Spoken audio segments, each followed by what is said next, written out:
we know from the ancient world in the Middle East that, uh, people, Babylonians, Assyrians, Egyptians, when they would fight, one of the things that they would agree not to touch were the olive groves, because olive groves were so important. The oil was necessary.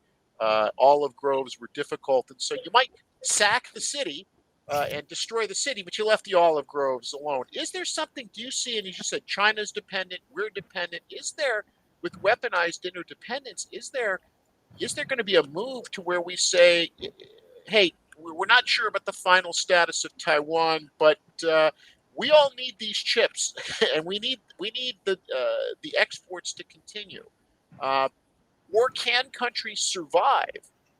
Can their industries, can their products survive if there is this sudden interruption of Taiwanese chips? Well, I think if something were to go wrong in the Taiwan Straits and we were to have a disruption or a destruction of Taiwan's chip-making capabilities, the results would be no less than catastrophic for the world economy.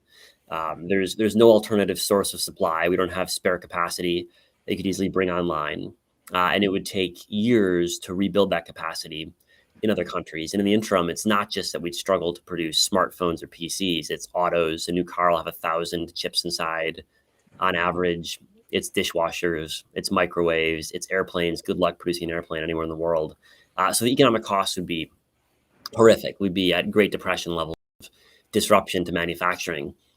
And so I think that the optimistic view is that that does provide a very strong incentive for everyone to keep the peace around Taiwan.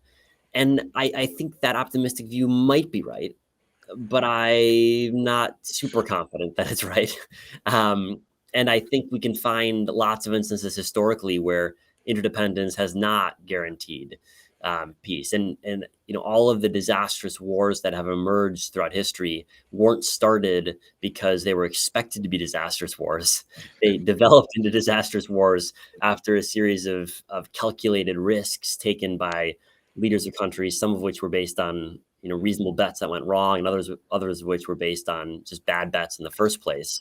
We got one example of this just from last year of a bet gone horribly wrong. And I think, there's a million differences between the situation in Europe and the situation in the Taiwan Straits, but I am struck by the extent to which the don't cut down the olive groves logic would have also applied to natural gas infrastructure in Europe. And it was a casualty very, very early on. And so I worry about putting too much faith into this thesis, not because I think it's not true, but because I'm not sure that it's true.